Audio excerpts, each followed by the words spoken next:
Hey everybody, and welcome to another Darkest Dungeon mod overview. My name is ElementFive, and tonight we're taking a look at the Werewolf, developed by Oh Nightmare and Hooded Lay in conjunction with Carnifex, with artwork done by Acero Steel.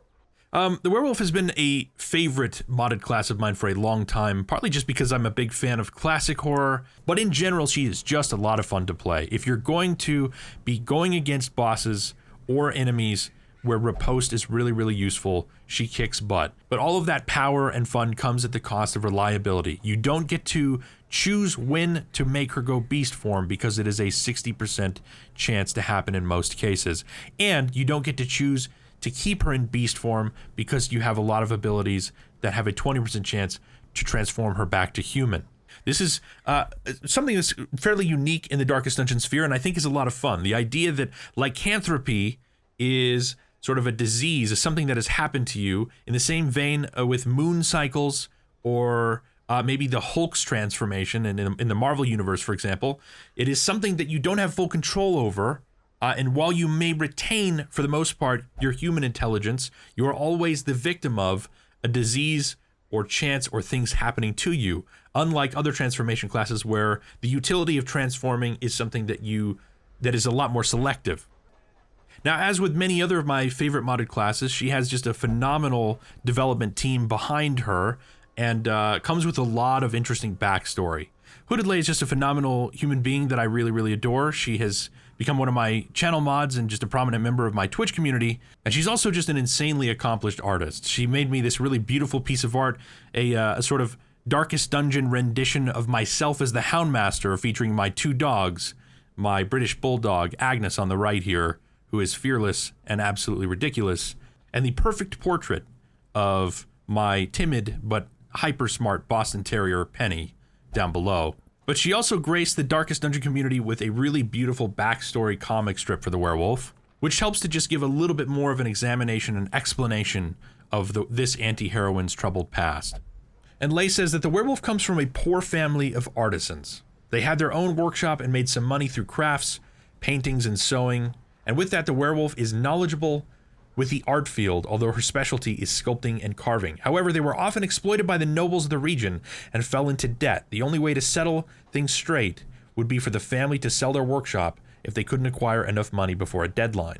In a desperate act to acquire such money, the Werewolf turned to petty crimes at first, such as stealing, but as time grew short, she escalated to mercenary work and murder. She had now a double life, humble craftswoman by day and mercenary at night. She still had halfway to go to be able to save the family's workshop, and mercenary work isn't really something you can openly advertise, so after hearing about a group of ruffians who pillage villages way off of her region, she decided to seek them out and join them with the hopes that one raid would be enough to conclude her facade. Be it her looks or actual competence, she makes it in and manages to gain rank among the bandits. However, she wasn't expecting the share of the goods to be so unbalanced, and is now stuck in a team of criminals. Just 2 or 3 more raids and she'd have enough to run away and return home. But her reckless plan got flushed out when a bounty hunter had been planning to take their leader all along. Shortly after being jailed, local scientists were experimenting with blood transfusions, except they weren't so picky when it came to which animal to draw blood from. And the animals they were working with were gnashers from the Weald. They concluded that the blood had special properties as the dogs were still vicious despite having exposed bone and muscle. After proper care and development of the acquired blood, it seemed to work on the new subject. Eventually the Werewolf turned into what she is, and shocked with the realization of such destructive power, escapes the facility after getting rid of all data pertaining to herself in the experiments. After running a good distance from the lab and making her way through rooftops into some of the woods, she overhears a group of people talking. As a turn of fate, the group is Wolf's Brigand. She realizes they're planning their next ambush and heading to the hamlet ahead. She then plans to take what they owe her and more. The Werewolf feels short on time, having spent so much in captivity and as an experiment, and so now is driven mostly by wrath and greed. She'll take what she can in hopes of getting her workshop back, hoping that by the time she returns, it hasn't been sold already. Now, as with a lot of other transformation classes, you can kind of break down her kit into 2 groups. You have the back group here, which is a group of abilities she's going to use while a werewolf, and then the front 3 here, which are going to be those which she uses in human form. But what really separates her from other transformation classes is this stuff right here. Usually, the first ability on a transformation class is reserved for just transforming from A to B. But in this case, Bloodshed Claws is actually an attack, and you have this information down here. A 60% chance when used as human to transform to beast, and a 20% chance when used as beast to transform to human. Now that is what is interesting about this class, and that you will see in a lot of different abilities here. So if we look at this one as well, using this one will also have a percentage chance to transform as beast. Whereas if we just look at something from the Werewolf kit, then we can see at the bottom here, 20% chance to change to mode human. So while you will be transforming from human mode to beast mode, for the most part, you don't really have control over that. The only exception being this right here, which is Regain Humanity, which we'll talk about in a second. This will force her to transform from beast mode back to human form. So breaking down her abilities here, it's just important to understand again that she is really, if you just take a look at these dots up here, she really is very useful in every position except for rank 4. She has a little bit of shuffle in her kit. She will move forward and back with in certain circumstances, but for the most part, about position 2 or 3, I think, is where it's perfect to sit her, and we'll get into why in a second. But let's just take a look at Bloodshed Claws. First ability, Bloodshed Claws, can be used in position 1, 2, or 3, attacks both enemies in position 1 and 2. It is a melee attack that has a 110% chance to land a minus 23% bleed resist debuff on the enemies. And then this is where it gets interesting. If you're human, you will move forward once, and then you have a 60% chance to transform into beast mode, which activates Riposte and gets +5 accuracy and +2 crit while riposting. So normally when you see this array of percentage chances on an ability, it means independent die rolls. It means you have a 60% chance for this to happen and or for this to happen. These are independent die rolls. But in the case of the Werewolf, all of this is one collective percentage chance. If you use Bloodshed Claws as human form, you have a 60% chance to activate all of this at the same time. However, if you use Bloodshed Claws as beast form, you now add a 110% base chance to land a 2/3 bleed at level 2, and have a 20% chance to change back to human form. So that's what's fun about this class. You have a powerful ability here that's going to pull her forward and has a 60% chance to turn her into the beast and activate Riposte. But if you are the beast and you use Bloodshed Claws, you now just have a chance to bleed both rank 1 and 2, with a 20% chance to turn back to human. Impressive.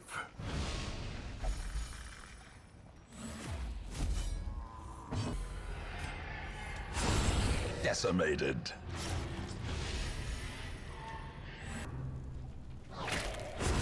Continue the onslaught. Destroy them all. So next in her human kit is Horrendous Roar. Horrendous Roar can be used in position 2, 3, or 4, cannot use it in the front line, and it can target any enemy. It's a ranged ability which will break guard. It will shuffle a target with a shuffle for 1 round at 110% chance. It has, as of recently, it has a 10% chance to do a -2 stress at level 2 to the rest of your party. I think this being in the same vein as, say, the Houndmaster's Cry Havoc. And again, a 60% chance to change to mode beast with riposte, and 5 accuracy and 2% crit while riposting. Horrendous Roar is a really interesting ability that I think we'll continue to see small tweaks here and there, because it is a very effective way for the Werewolf to reach the backline or to shuffle the backline forward. It only recently saw the addition of a stress heal % chance, and I think in the past this has done a little bit too much damage for the amount of utility you get for it. All in all, though, a very fun ability and something that is a really, really nice way to just reach the back line and shuffle it up.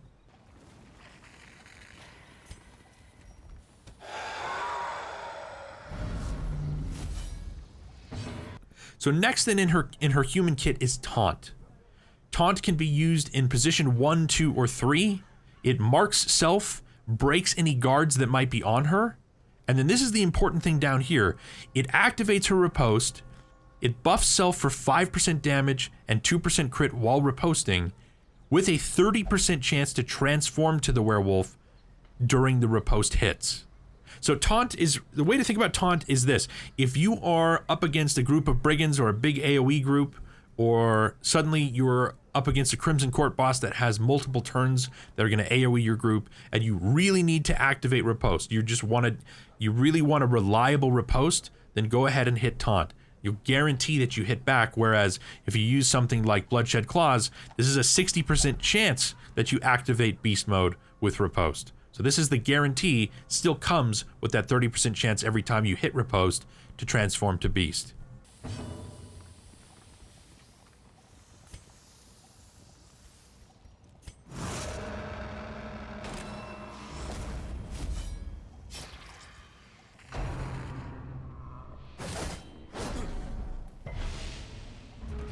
So then last in her human kit is Smoke Bomb.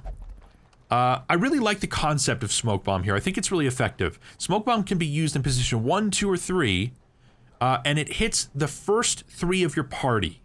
So it doesn't reach rank 4, but every character in your party in position 1, 2, or 3 are going to suffer 1 HP damage, clear marked targets, and then buff for 10 dodge and can't be marked. If you just think about this for a second, if you're in the front line of your group and you throw down a Smoke Bomb, you suffer 1 HP damage because you're all choking on the gas, right? But you're also clearing the enemy's ability to mark a target and to see you very well, so you're buffing the dodge.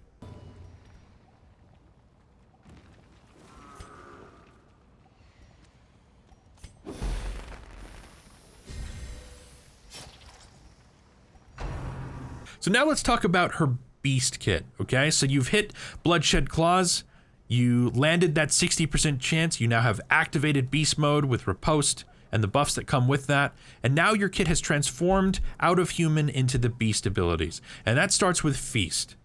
Feast can be used in position 1, 2, or 3. It is a clear enemy corpses. It has minus 100% accuracy against anything that is not bleeding. You heal 1 additional HP versus corpse, and you self-heal 7% max HP moving forward 1, okay? With a chance to revert back to human form 20%. So what this is a clear corpse and a self-heal that moves forward 1. If you are taking too much damage, you've marked self, you're doing a ton of riposte play, whatever the case is, you're in beast form, you need to heal, there are some corpses out there, maybe there even aren't corpses out there, you can use Feast, push yourself forward 1, get a 7% max HP heal, and then heal additionally for each corpse you consume. I really love the concept behind this mechanic, and I love how this works as a self-heal, and there's a couple of hidden mechanics here that need to be addressed.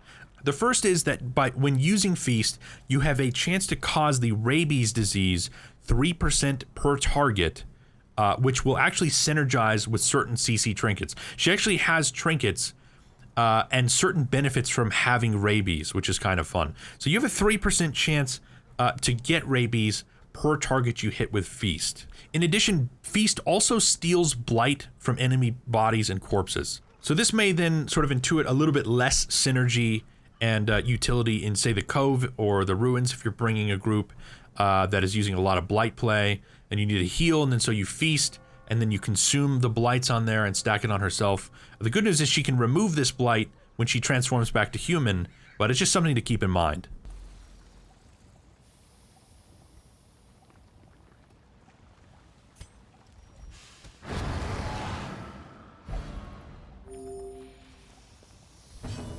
Next in the werewolf kit then is Headbutt. Headbutt is her stun. It is a melee ability that you can use from position 1 or 2. You can target enemies in position 1, 2, or 3. It has a 135% base stun chance and then will knock herself back 1 position. It also comes with a 20% chance to self-de-stress -4 at level 2 and a 20% chance to change to mode human. So basically this is an effective stun, but it also has the utility of pushing you back 1 should you need to get back into a different position or rotate somebody forward.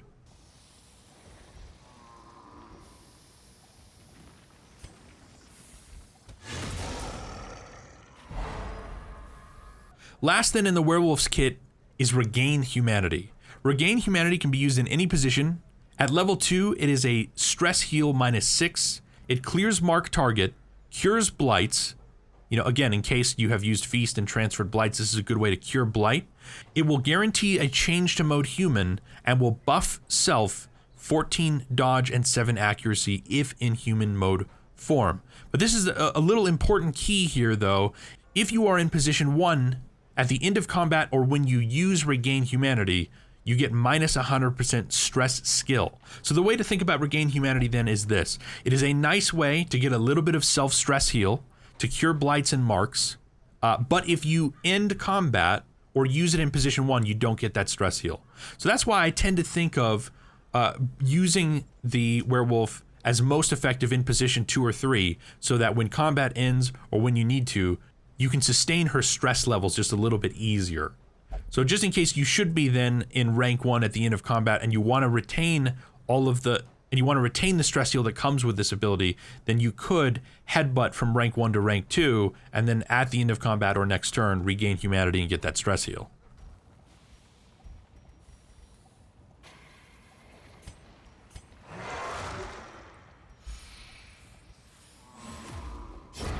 A death by inches. So then, you know, thinking about her whole kit in summary, I mean, my mindset about playing her is really to think about the fact that she has her human form, which you start out in, and then you want to try to get her to beast mode most of the time to get her into these 3. And the way you're doing that is by using Bloodshed Claws. I mean, you really have 2 openers for the most part. Because you start default in human, most of the time you're probably opening in Bloodshed Claws, you're pulling yourself forward, you're trying to activate beast mode and riposte.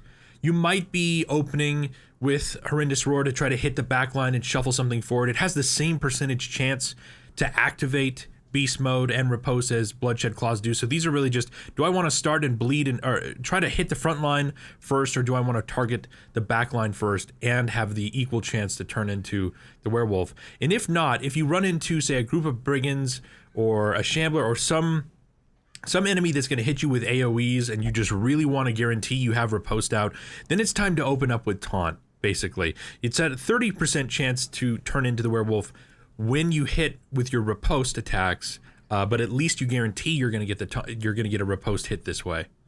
And then really, you know, Bloodshed Claws is kind of where the bread and butter lies, because whether you're in beast form, you're going to get a lot of bleed value out of Bloodshed Claws, or if you're in human form, you're still going to do decent damage to the front line, but then you also have that chance to move forward and activate beast form.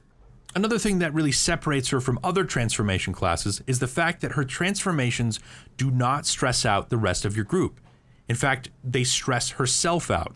So this again is sort of playing on the theme that not being in control of lycanthropy, that exerting yourself to transform and become a beast, not necessarily of your own accord, is actually fairly stressful. And the longer you are maintaining the energy to stay in beast form, the longer you're ramping that stress a little bit. That is where an ability like Regain Humanity comes in, to just allow you to forcibly return back to human form and stop the stress gain, but also to get a stress heal.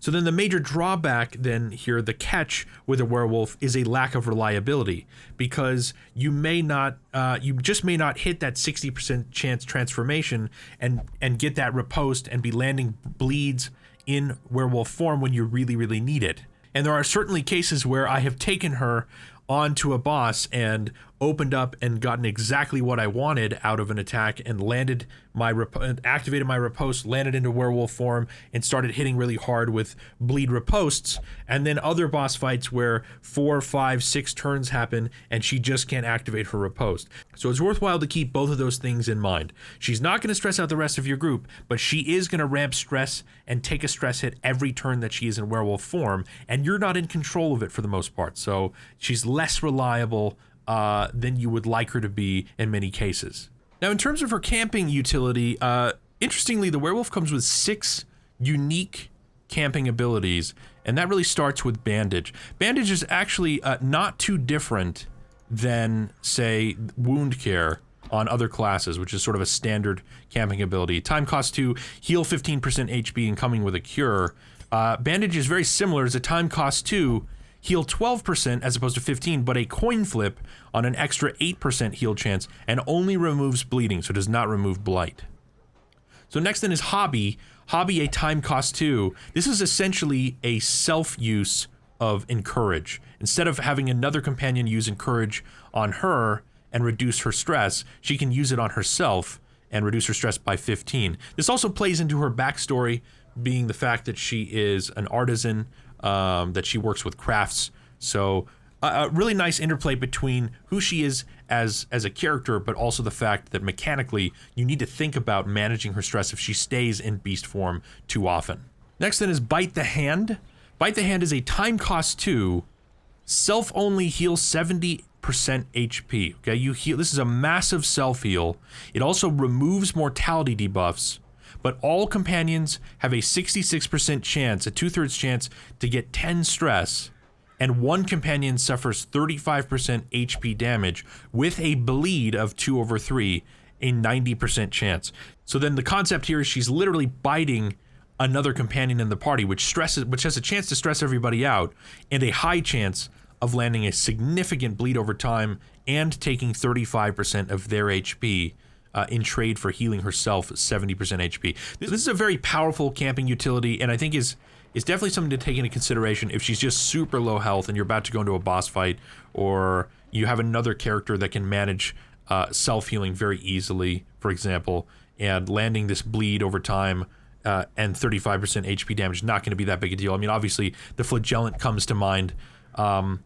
But yeah, you know, at the cost of 10 stress to the rest of the party, and then a high chance of that bleed over time and 35% HP, I think this makes this very interesting. To think about healing 70% HP and removing mortality debuff makes me feel like this should be maybe a more costly camping skill than just a time cost 2, but depending on how hard you actually hit another companion and then landing that bleed and that stress hit, that might make it actually balance out fairly well. So next is one of her more interesting camping abilities. It is a time cost 3, Beast Within. Self-only minus 12% damage received if in beast mode for the next 4 battles, and 4 speed versus beasts. This has actually seen some changes over time, I think. If you're moving through the warrens and you're constantly fighting beasts, for example, this is a really worthwhile camping skill.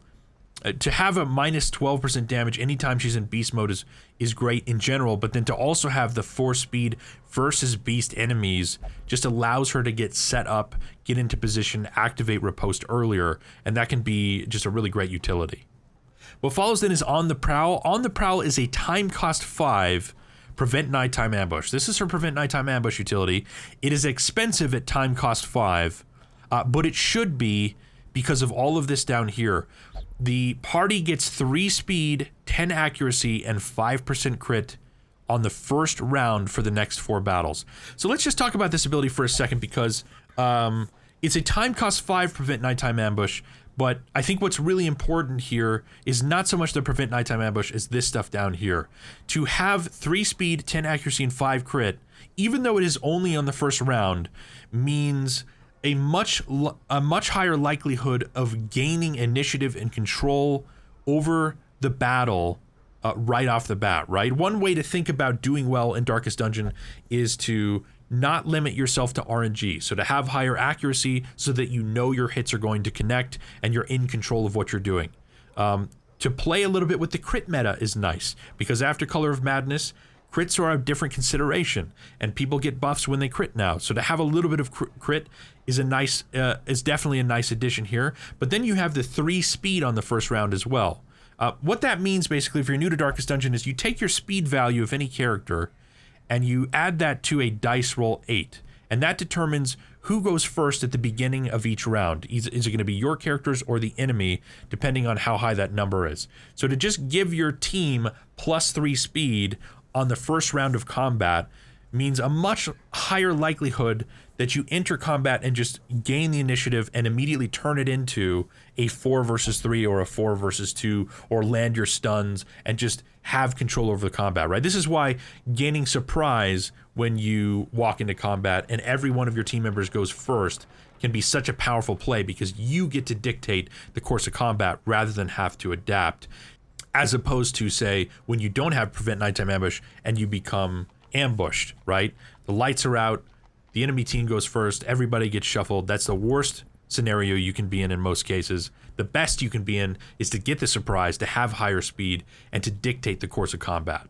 So last then in her camping kit is gather ingredients. This is definitely one of her more unique, more interesting, sort of out there camping abilities. This is a time cost 1, can be used 2 times. Attempt to craft the cleansing elixir. A cleansing elixir is a provision that will appear in your inventory, which will clear marks and stuns in your party. This is to kind of go along with the way that smoke bomb works. Originally, the werewolf came with a free provision, which was the cleansing elixir that you would start with in your inventory, but that has since changed because the cleansing elixir is something that you can actually bring back to the hamlet and store in your provisions until you want to use it. So the cost of that change then is that you actually attempt to craft it when camping now. If you think about the application of having an elixir, a provision that you can use to clear stuns and marks in your party, obviously something like the Swine King fight comes to mind, with Wilbur constantly marking and stunning members of your party, enhancing the damage output of the Swine King. So if used in the right moment, the cleansing elixir is actually very, very powerful and is similar to a certain provision that you can purchase in Pitch Black Dungeon, which we used very frequently. So definitely don't undervalue this ability. At the right time, that cleansing elixir is really, really powerful, but it is not such a primary feature of her class as it used to be. Now, in terms of trinketing the werewolf, there's a few things you can think about. I mean, really, you can trinket her in a lot of different ways depending on your purposes and what your intention is. You might have, wow, look at this too, the gorgeous artwork of the wanted poster next to the treasured locket. The wanted poster showcasing her as a villain, as a criminal, being sought after by bounty hunters, but then also her treasured locket showing off her family life and why she pursued the life of crime that she did. Just a really, really beautiful job here, Hooded Lay. But you have, the value that comes with something like a Crimson Court trinket, 15% scouting chance, 8% crit, 10% extra stress damage received, which makes perfect sense, and is also much more difficult when you consider that the werewolf stresses herself out over time when she is in wolf beast form. But then something sort of interesting and quirky here too, 20 dodge if has rabies. So of course, remember you can get rabies if you use feast. There's a 3% chance per corpse. So that is kind of interesting to take into consideration.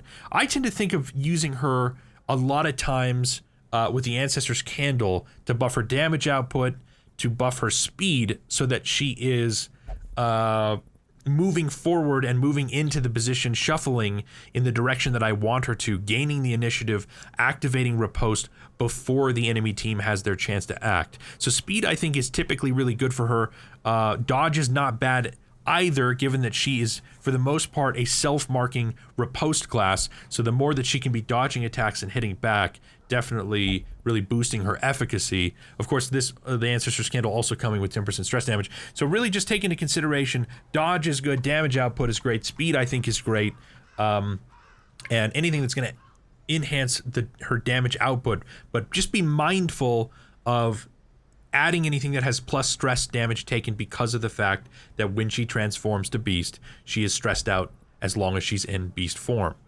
It's also really important to note that the werewolf comes with no ability to buff her virtue chance, okay? This makes sense for a couple of reasons, in particular because when she is in beast form, she's gaining stress over time the longer she's in beast form. So to be able to just wear something like a hero's ring and then virtue scum and force her into virtue just doesn't make sense mechanically, right? Doesn't seem balanced. The other major piece of this, though, is that she has hard set percentage chances for virtues and afflictions because she actually comes with a unique virtue and a unique affliction. So a 20% chance roughly for regular virtues, a 43% chance roughly for regular afflictions, but also a hard-coded 11.3% chance for a unique virtue, which is known as ferocious, and a 25% roughly chance to gain the unique affliction Rageful. And I'm not going to go into Rageful and Ferocious too much because they're actually both sort of watered down versions of virtues and afflictions. They play into her character a little bit, but they both come with positives and negatives, which play off of her being either full of rage and a little bit sort of abusive to the rest of the team, which also comes with certain positives, but also being ferocious. A little bit, just a little bit too overconfident. So some buffs, but also some drawbacks as well. And of course, she comes with her own unique set of Color of Madness and Crimson Court trinkets. I sincerely hope you've enjoyed this brief overview of the Werewolf modded class. I'll make sure to include the link to download the Werewolf from Steam in the information below the video.